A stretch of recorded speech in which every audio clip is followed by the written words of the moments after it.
Cirque Du Freak. All right, now this is the one with all the Eurotrash trapeze artists. It's Cirque Du Freak, the vampire's assistant. Oh, right. I knew what this not was. Okay. Soleil. That's different. All right, you guys sitting in front of me right here. No, it's What, are you saying we're gymnastic freaks? Is that what you're saying? I don't even want to think about what these two do gymnastically in their own time. I don't do anything gymnastically. I No, get up in the morning. The League of Extremely Ordinary Gymnastics. I He think, jumps to conclusions. yeah, I think you just blinked and that was your gymnastics for the day. Right? I'm fucking tired. You talking right now, just having to move your lips is gymnastics. But I'd chime in, but I got a Charlie horse. no, ow. You haven't been trained well. No, this is based on a series of book called the Vampire Blood Trilogy, and it's like 12 books. That's a hell of a trilogy. That's I know somebody can't count. That's several trilogies, yes. Or you cannot speak. Trilogy times 4. That's what this is. Okay, am I going out on a limb here saying, like, enough with the vampires already? I mean, how many goddamn vampire books we I gotta would have? say that, but it's like zombies. Every time you can do infinite things with vampires. Some Right of when- them suck, some of them are And right when I'm about to give up, every time somebody else does something inventive with it. And what is important about this is a family vampire movie. This is a series for families. It's a very family friendly story about a boy who gets turned into a vampire, Or half vampire. well, he gets turned into a half vampire in order to save his friend, and now lives in a world populated with strangelings and freaks and bizarre things of all nature. And it's the type of film that really appeals to both adults and kids. Yeah, right deals with this kid named Darren Shan, who I think is also the author's name because the book is something like the saga of Darren Shan or something like that. I don't know. Darren Shan is a kid who he's average kid making good grades, but he's great student. Parents love him. They raised him well, and he's hanging out with this other kid named Steve, and Steve is just a little shit. Hey, man, any guy named Steve is a Steve. Steve, yeah, it's going to be a douchebag asshole. Yeah, Steve is Edward Furlong in Terminator 2, pretty much. Yeah, no, Steve is a prick, but Steve has one good thing in his life, and that's Darren.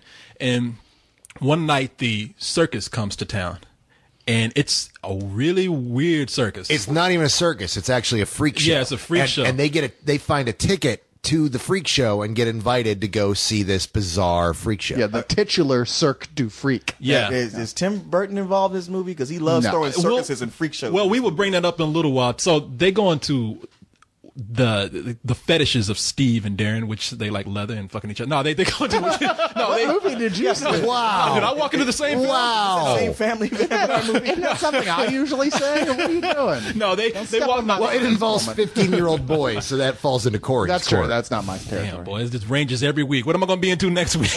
That's too old for Cyrus. Steve has this thing for vampires, and Darren has this thing for spiders. When they get to the freak show, there's a spider that comes out on stage amidst all the other things, like the snake boy, the woman who can grow limbs back, the wolf man. I mean, The hunger artist. What's the Orlando Jones. Orlando Jones, you might recognize as the 7-Up guy. Yeah, Nobody knows Orlando Jones, but he comes out there like, it's a 7-Up man. He ain't done a 7-Up commercial in years, but that's all you really But get yeah, that's they worth look mentioning. like genuine freaks, and nobody knows if this is special effects or what's going on, but it's the coolest freak show in the world. But when they bring out this little spider, Darren loses his shit. The townspeople come in on top of that and say, you guys are mistreating freaks and you got to get out of town. Yeah. In the middle of all that confusion, Darren takes a spider and has to own up to it later Darren has to take the spider back. Because the spider gets away and bites his best friend, who they've already been told this is one of the most venomous spiders in the world. So it looks like his friend's going to die, right? Oh yeah. It's like, man, there's a whole lot of... Can you stick to walls or shoot your own web? Oh, you're going to die. No, Yeah, he pretty gets much. bit by a spider. It's like, no, you ain't Spider-Man. Far from it, motherfucker. Well, it's funny. The spider, you dead man right now. The spider looks like Spider-Man. It's like bright Doesn't it? blue and red, and you're like, damn, man, I'd let that bite me. Come here. Fuck with that spider. No, Get and a the stick. spider like has the personality of a dog, comes out dancing. Hey, everybody! Well, they had to really. Hello, my honey. If you get bit by that spider, you should turn into like a gay Broadway dancer. When Darren goes in and hears to return the spider, he overhears actually that there's a truce going on between two factions of vampires. They decide to bring Darren in on it. I won't tell you how. There's some sort of prophecy, maybe. I don't know. Yeah. It's not entirely clear. It feels like something that maybe came up later in the. And other Steve books or wants to be something. turned into a vampire, but they Yeah. think he's bad blood, and then you can figure out that later on this is going to come into play to pit these two friends against each other. All right, I want you to make me into a vampire. I mean, vampires, they don't take crap from anybody. They live by their own set of rules. It's true. They do have their own rules. We wrote some of them. Yes, and one of them is children can't become vampires. Look, blood. Blood! You see, Gavner? Blood. Look, if you become a vampire, you have to leave your friends and your family. It's deeply depressing. Trust me. Now get out of here. This movie is made up of the first 2 books. Is that it's across the first 3, I think, is what I heard. That it's like bits all the way into the 3rd one. Okay. But I haven't read the book, so I don't know. But I mean, it doesn't at the end. Even though you're like, okay, we were both going. I think that we'd like to see another movie from this. We'd like to see where it goes next. And yet at the same time, it's a satisfying ending. Good. You're like, That's the way okay, to do it. that was fine. I like where that went. It's very surprising that it works as well as it does, because the element of it that's about the 2 friends, which, I mean, one is joining the bad vampires, one's joining the good vampires, is boring, quite frankly. You're like, who gives a shit? We just want to see more freaks. We want to see more of the colorful cinematography and special effects. And most importantly, we want to see John C. Reilly, who kicks ass in this movie. Yeah. Yeah, he's really great. In fact, I think the real charm of this movie is the time we spend at the Freak Show, which really borrows a lot from Todd Browning's Freaks, the classic vintage film, from back in the late 20s, early 30s.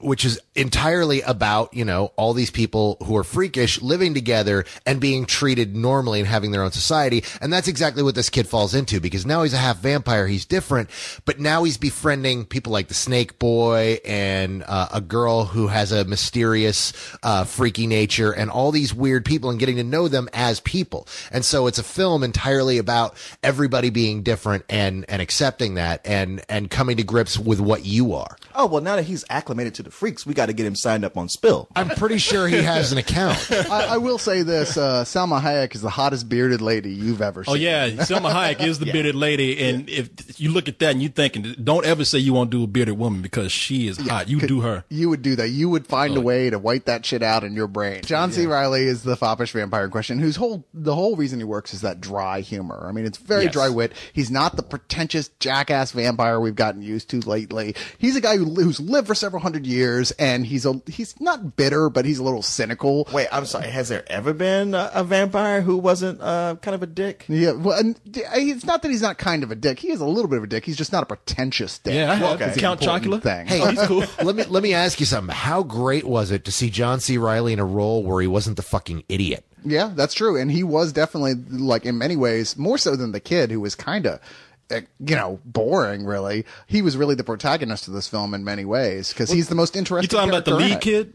Yeah, the lead kid is yeah. it's like Lucas Haas if you removed his soul. Chris, wow. Yeah, no, his name is Chris Massoglia or something like. I've never heard of him before. That's because he was plucked out of obscurity for this movie. He's literally some kid that left high school to make a movie for the first time. Oh, really? It's his So first time hasn't done acting. anything else He's before? never done anything else before, and this is his gig. What it was he was the story he told was that he got tapped to be in this other film, and then that film fell through, and he heard that this was happening and read for this and got the role. So this is actually his very first film, and he isn't quite an actor yet. And the other kid is Chris Hutchinson, I think. Who you remember from Josh Hutcherson. Yeah, who you'll remember from Zathura as the older brother. Oh, and- yeah. That kid's good. He's in the Journey to the Center of the Earth. Journey to the Yes. Yeah, you're right about that. And he is Bridges good. to Terabithia. No, he's good. He is good in this. And I wish that, on some ways, it makes you wish that they had reversed the roles or something, because he doesn't have enough to do, and he's certainly more talented than the other kid. Yeah, but he also plays a jerk much better. He's done it in a couple of films, and he really does nail the jerky kid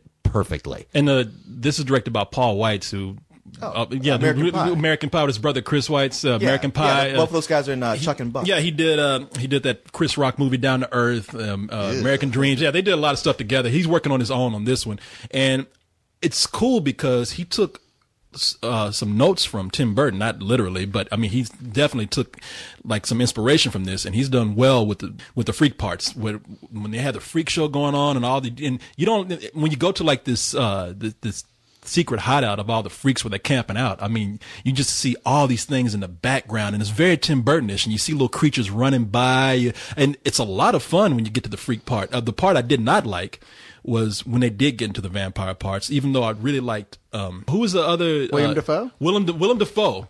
Who's coming in and He's trying got to play yeah, a vampire. Yeah, I mean, that yeah. guy's Nosferatu. He comes in and plays it like Oil Can Harry or something. I mean, Really? yeah, but he's really cool in the role, and you like him a lot. He's not in the movie a whole lot, which is why they make some more films. It'll be cool to see him in a bigger role. What I guess thing I didn't like so much was the relationship between the two kids, because when they were together, I hate to say this, but they were very emotional. He just kind of like, it's like Steve is supposed to be so dickish and so tough, but he's like, how come your mom says you can't be my friend anymore? Yeah. The rest of the film is so filled with color and it's so inventive. I mean, you're right. It's Tim Burtonish, except it doesn't feel like just generic lunchbox stuff like he's been doing lately. It's got its whole own thing going on, and it's very bright and it's very consistently funny. And the kids, every time they focus on their story, it just brings the whole movie down. It just doesn't seem genuine. I mean, it seems like, you know what they seem like? They seem like actors. Yeah. They don't seem like real friends. Yeah, And the lines with those kids are really bad, It too. just doesn't fit into everything else that's going on around them. Everything else is so lighthearted and fun, and they're just, wow, a bunch of kids in high school who are annoying and bratty. But you know something that's really the strength of this movie overall, more than the freaks themselves and John C. Reilly, is that it's a PG-13 movie, but you can tell it's a movie that is meant for teens, and they don't try to talk down to teens or hold back on certain things. And when I say hold back, I'm talking about not only on language, because there's certain scenes where John C. Reilly is telling him about vampires. Whenever the kid says something that's stupid, he's like, hey, that's bullshit what you heard, okay? Yeah. But there's also like violent acts committed against kids, and they don't really hold back on it. And they know that kids can handle it, especially teenagers. Because this isn't for real little kids. This is for like 13 and up. Yeah. And those kids can handle a lot. I mean, we're not talking decapitations and stuff here, but this is some darker, slightly darker content. And it's dark and very funny in some scenes. I don't want to ruin anything, but they have some really funny, violent scenes in here, especially with John C. Reilly and that kid. I want to see more. I would just like them to actually make the lines a little bit better, the dialogue, and the characters a little bit stronger if they make a sequel. But as it stands right now, I don't think it was a great movie, but it was very fun to watch, and it was very entertaining. So I would give it a matinee. I agree with Corey. It's not a great movie, but it's a really good movie. I would actually give it a full price. I think it's a really entertaining film. It's positively delightful. It's a movie that, despite its dark content and the strangeness of it, you walk out feeling good and walk out going, wow, that was a really good movie. I really enjoyed it. What especially makes it is a lot of the bit actors. We've mentioned Orlando Jones. Also, now his name has left me. The kid from Almost Famous who plays the Snake Boy. Oh, I know you're talking about Patrick Fugit. Patrick Fugit. Oh, yeah. He's really great as the Snake Boy. The adorable tweener they get to play the love interest. The monkey girl. No, what makes this film work is all of these great characters that you really love. These great actors doing small roles, like Salma Hayek as the bearded lady. She's fantastic. Every time Willem Dafoe shows up, it's worthy of Willem Dafoe. And this film is a collection of all these great characters, and you really feel invested in the world. And even though the ending is very much a bum, bum, bum, cliffhanger ending, we'll be back, you still feel satisfied because you're invested enough to what's going on. Yeah. It ends in a cliffhanger? No, not really. Not a cliffhanger, but it's like you get this definite feeling like we haven't finished the story yet. It feels like chapter 1, but it's not a cliffhanger. It's like, okay, it's come to a solid conclusion for this chapter of the tale, no question about it, much like a Harry Potter book would. No, this is you nailed it, Carlisle. This is all about the surroundings. It's all about all the amazing character actors and the stuff they do with them, and more importantly, it's about how fucking funny John C. Reilly is here. There are things I didn't like I said, the main kid actor is kind of lame, and the relationship between him and the other kid is just kind of dull, but with everything else going on, you literally just don't care. You're like, yeah, whatever. You know, you kind of go, okay, get to the next thing. And they do so quickly that it's not really a problem. This is a full price movie. You'll be able to